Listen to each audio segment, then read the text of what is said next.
क्षार और लवण एवं लवण, ठीक है, क्षारक एवं लवण, ठीक है। सबसे बड़ी चीज ये आप चीज पढ़ चुके हैं, ठीक है, लवण। इसमें हम पढ़ा है कि क्षार किसको कहेंगे, क्षारक किसको कहेंगे, अम्ल किसको कहेंगे और लवण किसको कहेंगे। सबसे पहले देखिए, आपको हम पहले आपको बताया कि पीएच स्केल का नाम सुना है आप लोग, पीएच स्केल यानी जिसको बोलते हैं potential of hydrogen, potential of hydrogen, potential of hydrogen को जो बोलते हैं, तो वो पीएच स्केल अगर किसी भी अगर अम्ल को यानी एसिड को देखना है तो उसका पीएच स्केल देखने की कितना होना चाहिए। अब बताइए सपोज दैट अगर किसी का पीएच स्केल यहाँ से 0 से स्टार्ट होता है और यहाँ पर कहाँ आएगा 1 2 3 4 5 6 7 8 9 10 11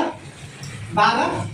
और वो 13 14 तक आता है, ठीक है। लास्ट कहां जाता है 14 तक आता है, बीच में आता है वो 7, मतलब दोनों के बीच में, ठीक है। अब इसमें देखना है कि अगर कोई एनीबॉडी किसी को खड़ा होकर बता सकते हैं कि इसमें पीएच स्केल कितना रहेगा तो अम्ल होगा और कितना रहेगा तो क्षार होगा, ठीक है। अभिमन्यु कुमार आप खड़ा होइए, आप बताएं हमको कि अगर मान लीजिए किसी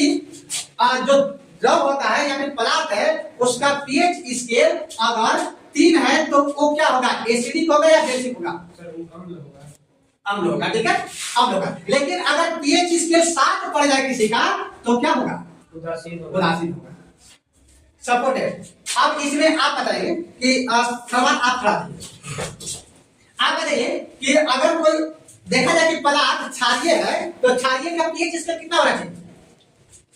7 से उधार होना चाहिए 7 की तरफ, 7 8 के बाद होना चाहिए कि 7 से पहले होना चाहिए, 7 के बाद अगर 8 9 10 इस तरह से आएगा तो क्या होगा, क्षारीय होगा, ठीक है, क्या होगा, क्षारीय होगा, ठीक है। अब बैठ जाए, हम एक और चीज पूछना चाहेंगे कि देखिए अगर आपसे पूछा जाए कि अम्ल का टेस्ट कैसा होता है तो बन जाएगा। एक चीज और चीज देखेंगे कि आप कभी भी जब आप खाना वाना खाते हैं या फिर किसी शादी ब्याह में जाते हैं तो जानबूझकर आप ज्यादा खाना खाते हैं, जानबूझकर ज्यादा खाना खाते हैं, हमको खाना उतना ही खाना है जितना हमारा कैपेसिटी है। और ये कभी देखा है कि गरीबों को अचार भात खाते देखा है, तो उस पनीर और चटनी मिल रहा है तो आप उसको फेंकने का व्यवस्था बना रहे हैं, लीजिए उतना ही थाली में दिया जाए नाली में ना। तो एक चीज जानिए, अब इसके बारे में देखेंगे तो जब खाना हम खाते हैं तो हमारा जब डाइजेस्ट नहीं हो पाता है तो उसमें हम लोग क्या करते हैं, एसिडिक मतलब अम्लीय चीज हम लोग क्या करते हैं, खाते हैं, या फिर नींबू का रस जो होता है ना वो भी क्या करता है, पी सकते हैं। तो उस रस को पीने से हम लोगों को क्या होगा, हमारे जो भोजन डाइजेस्ट नहीं हुआ था वो धीरे धीरे क्या होगा, डाइजेस्ट हो जाता है, ठीक है। अब हम आपसे पूछेंगे, आप सूरज कुमार खड़ा हो जाइए, खड़ा हो गए हैं, चलिए आप हमको बताएंगे कि जो अम्ल होता है और क्षारक दो चीज है, अब दोनों के साथ अगर जलीय विलयन कराया जाता है, जलीय विलयन जाता है जो विलय मतलब किसी एक बात बता दें, कुछ ऐसे पदार्थ हैं जो जल के साथ क्या होते हैं, घुल जाते हैं, और कुछ ऐसे पदार्थ हैं जो जल के साथ नहीं घुलते हैं, उसको हम लोग अघुलनशील पदार्थ या फिर घुलनशील पदार्थ दो नाम से जानते हैं, ठीक है। घुलनशील पदार्थ किसको बोलेंगे, जो जल में घुल जाता है, हाँ, जैसे नमक को पानी में घोल दीजिए, नमक के साथ वो क्या हो जाएगा, पानी में घुल जाएगा, उसको क्या बोलेंगे, घुलनशील पदार्थ, क्या बोलेंगे, घुलनशील पदार्थ। अगर हम सैंड को लेते हैं, बालू नाम सुने हैं, तो बालू को अगर हम ले लेते हैं कहाँ पे, अगर पानी के अंदर, तो बालू में घुलेगा क्या, नहीं, बालू घुलेगा नहीं, तो कौन सा आ गया, घुलनशील पदार्थ। अब जैसे आ लीजिए, अब इसके साथ साथ अम्ल क्षारक में आप बताइए कि पीएच स्केल से आप क्या समझेंगे, बताइए पीएच स्केल क्या है, बताइए आपकी नजर में जो अच्छी बात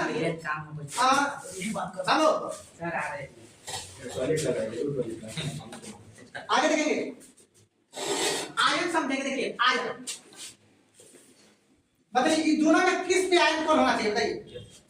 सांद्रता की ओर, अगर बढ़ती सांद्रता की ओर और घटती सांद्रता की ओर तो आयन, देखिए एक प्लस आयन है दूसरा माइनस आयन है, तो बताइए कि आयन किस पे प्लस रहेगा और किस पे माइनस रहेगा। अम्ल पर H में H प्लस आयन होता है, पर O गुड बॉय, माइनस में H प्लस कहां जाएगा, अम्ल में, अम्ल पर जाएगा H प्लस और माइनस जाएगा क्षारीय। हम लोग को कर्तव्य दिखा देना है कि हम लोग को जो मिला है काम उसको हमको पूरा करके दिखाना है, कब करना है, पास होने के लिए नहीं पढ़ रहे हैं, तब करने के लिए पढ़ रहे हैं, पास होने के लिए तो सब पढ़ ले पास हो जाता है, जो नहीं कहीं कराते वो पास हो जाता है, तो पास होने से मतलब नहीं है, रैंकिंग में नाम टॉप 10 में ट्रेंडिंग में आना चाहिए, समझे। आगे